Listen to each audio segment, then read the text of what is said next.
to follow in your path, Lord, to follow without fainting,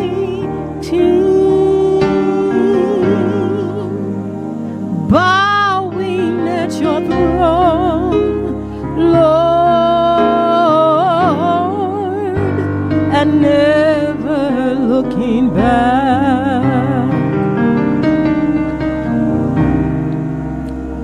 Amarte solo a ti, Signor. Amarte solo a ti, Signor. Amarte solo a ti, Signor. Y no mirar atrás,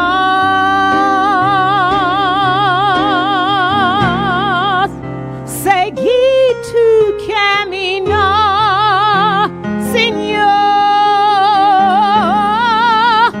Seguir sin desmayar, Señor. Postrado ante tu altar, Señor, y no mirar atrás.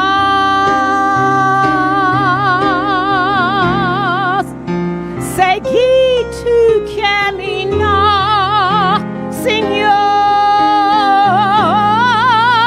Seguir sin desmayar, Señor.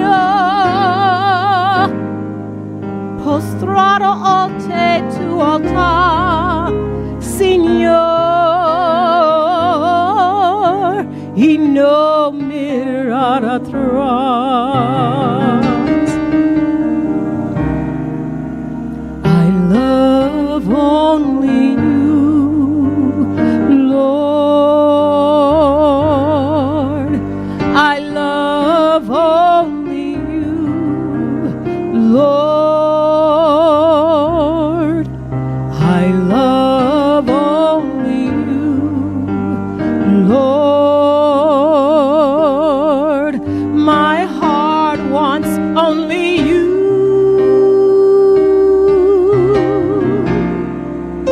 To follow in your path, Lord. To follow without fainting, bowing at your throne, Lord, and never looking back. To follow in your path, Lord, to follow without fainting,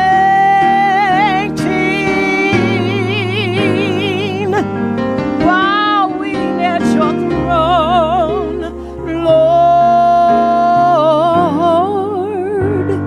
and never looking back.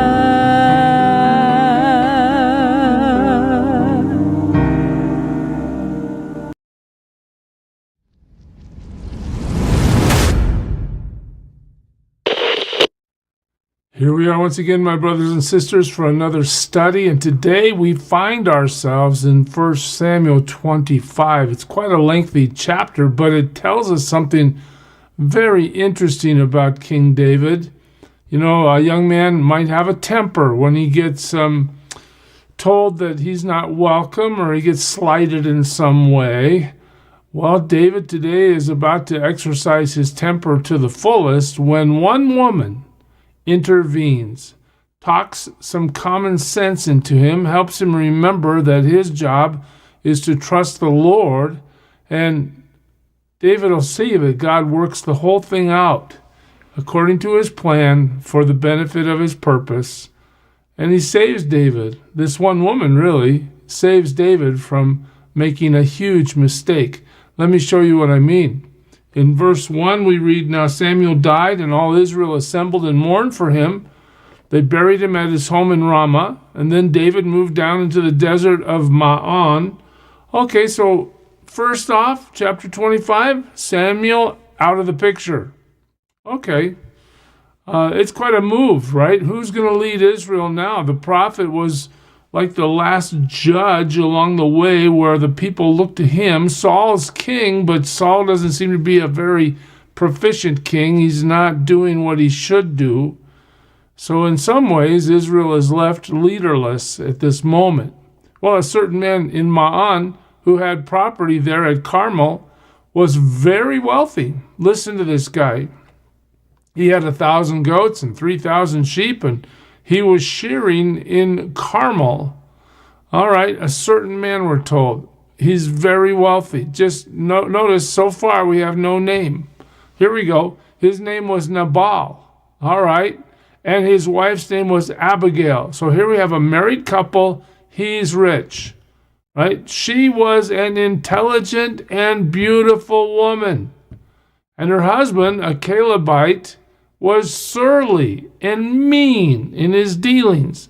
So in verse 3, we get the contrast between Abigail, her common sense, her intelligence, her beauty, and her husband. Nabal doesn't seem to be a very nice guy at all. So now the story. While David was in the desert, he heard that Nabal was shearing sheep. All right, so he sent 10 young men and said to them, "Go up to Nabal at Carmel and greet him in my name. Say to him, 'Long life to you.'" In other words, this is a friendly greeting. "Good health to you and your household, and good health to all that is yours. Now I hear that it is sheep shearing time, and when your shepherds were with us, we did not mistreat them, and the whole time they were at Carmel, nothing of theirs was missing." Notice now that we find out David has had history, not personally with Nabal, but with those who work for Nabal. Apparently David watched over Nabal's shepherds while they were in the field. Nothing bad happened to them. They didn't mistreat them. They didn't take any of their stuff. Verse 8, "Ask your own servants, and they will tell you. Therefore be favorable toward my young men." Okay, so return the favor. We helped you. We watched over you. Please return the kindness. Okay, since we come at a festive time, please give your servants and your son David whatever you can find for them. All right, that's the request. We need a little help here. Could you please pay us back for our kindness to you by helping us out a little bit? All right. When David's men arrived, they gave Nabal this message in David's name, and then they waited. Well, here you go. The story's about to turn. Nabal answered David's servants, "Who is this David?" Wow, this is almost like a rich guy, right? Who cares about who helped me? I'm still the one that owns everything. I'm still the one that has all my rights. I have the power of all the wealth that I have. Who is this David? Who is this son of Jesse? Many servants are breaking away from their masters these days. Why should I take my bread and water and the meat I have slaughtered for my shearers and give it to men coming from who knows where? Wow. Okay, so Nabal's response is not ambiguous, is it? No. Hey, I don't care about who you are. I don't care about who you think you are. I don't care that you treated my guys nicely and protected them when they were out in the field. I'm not giving you anything. Oh, okay. Well, David's men turned around and went back. When they arrived, they reported every word. Well, you know what David's going to do, right? David said to his men, "Put on your swords." So they put on their swords, and David put on his. About 400 men went up with David, while 200 stayed with the supplies. So we have 600 guys, 200 guys are staying in the camp. 400 guys are going to go deal with this ungrateful guy who thinks he's too rich to pay attention to anybody, named Nabal. All right, well, one of the servants told Nabal's wife, Abigail. Oh, remember, she's the beautiful, intelligent one, remember? David sent messengers from the desert to give our master his greetings, but he hurled insults at them. That's terrible. Yet these men were very good to us. They did not mistreat us, and the whole time we were out in the fields near them, nothing was missing. Night and day they were a wall around us. All the time we were herding our sheep near them. Very interesting, isn't it, that David is credited with being a nice guy to Nabal's staff. Well, now think it over and see what you can do, because disaster is hanging over our master and his whole household. He is such a wicked man, and no one can talk to him. Well, there it is. Nabal's character summed up in a sentence. His pride has overtaken him. His selfishness rules his life. He could care less about anybody else. So David comes and asks for help. Forget about it. And now the servant is quoted as displaying or relating to us Nabal's character. All right, he's wicked. He doesn't listen. There's no humility to this guy. All right, Abigail lost no time. What does Abigail understand? This intelligent, beautiful woman understands that her household, her husband, all that he's built is in terrible jeopardy because a warrior has been offended and he's coming. All right, Abigail lost no time. She took 200 loaves of bread, 2 skins of wine, 5 dressed sheep, 5 seahs of roasted grain, 100 cakes of raisins, and 200 cakes of pressed figs, and loaded them on donkeys.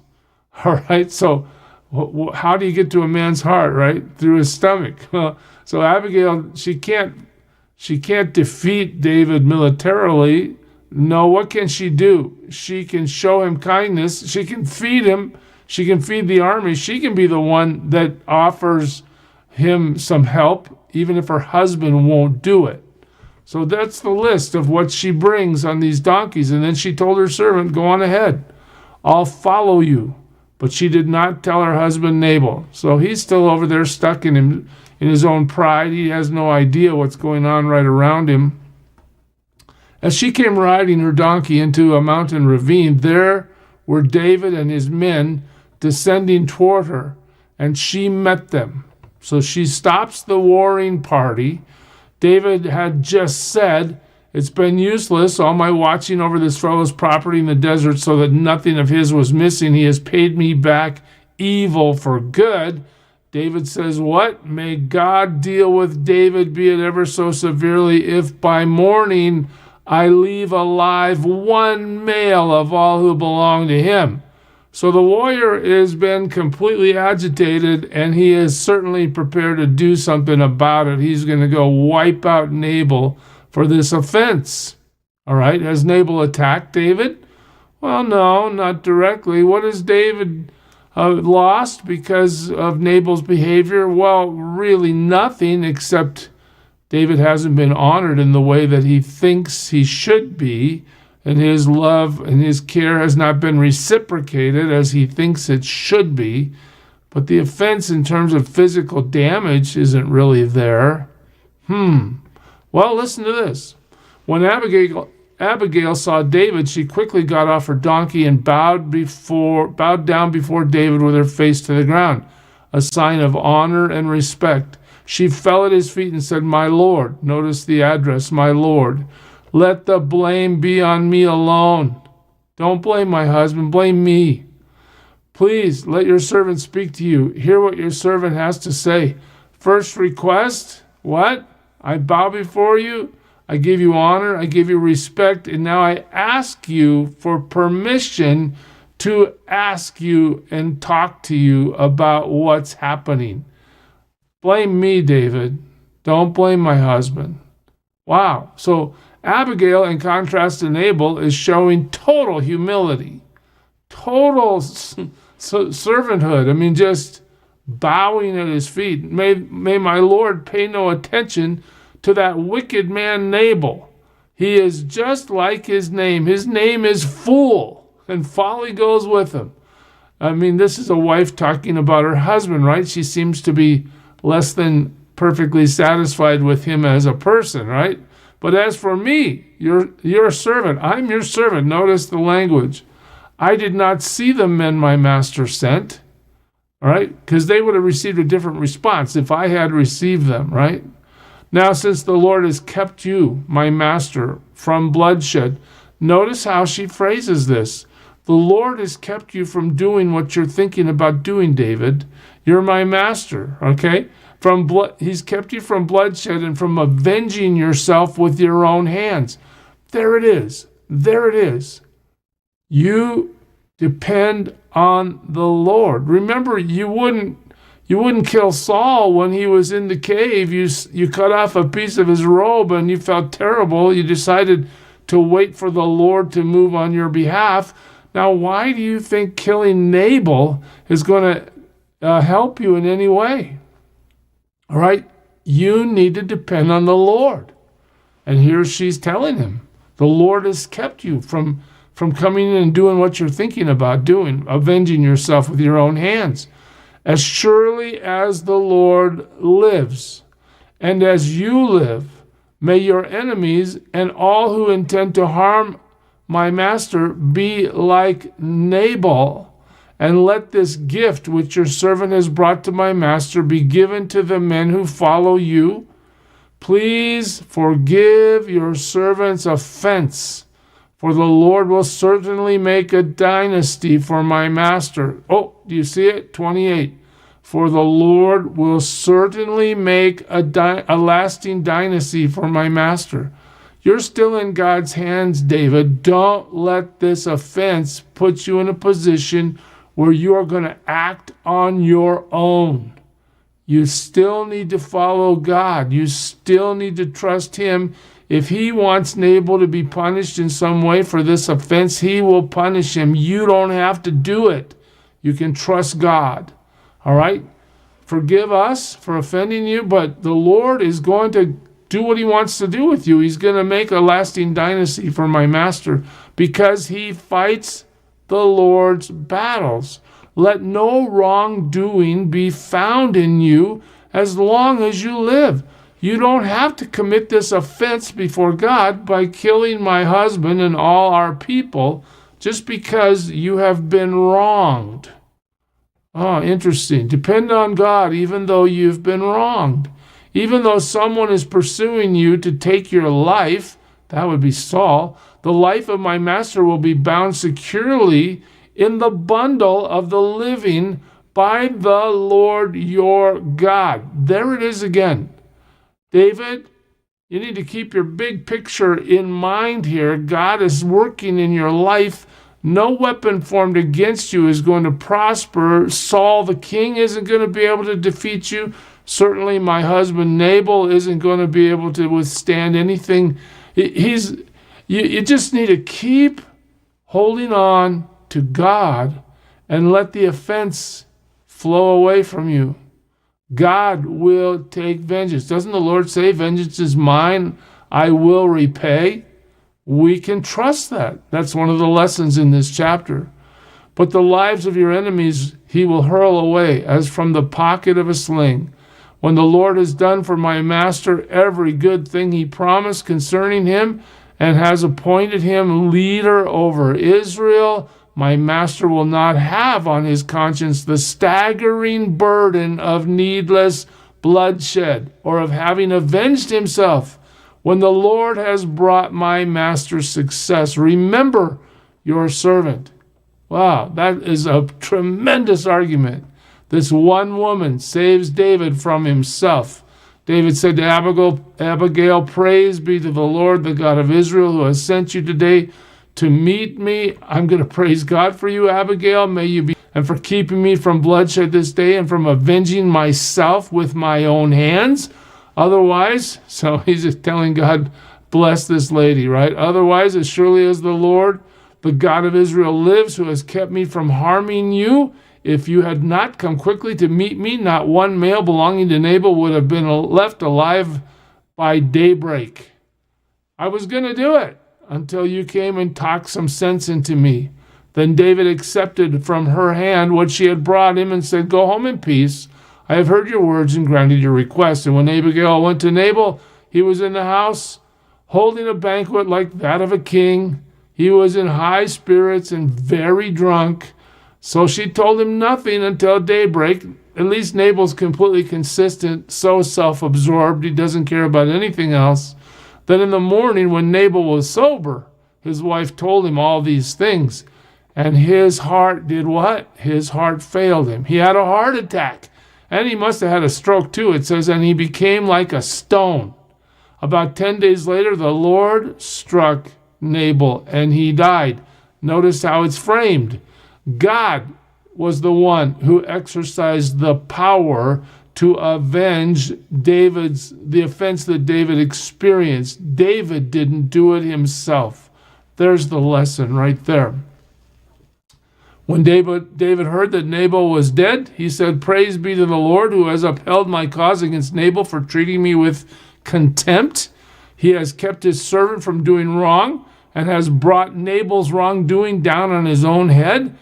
Oh, look at this. Then David sent word to Abigail asking her to become his wife. "Hey, Abigail, you're single.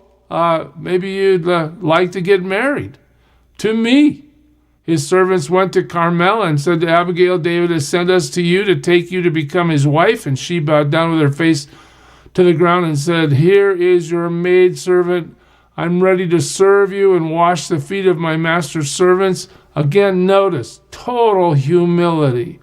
Abigail quickly got on a donkey and, attended by her 5 maids, went with David's messengers and became his wife.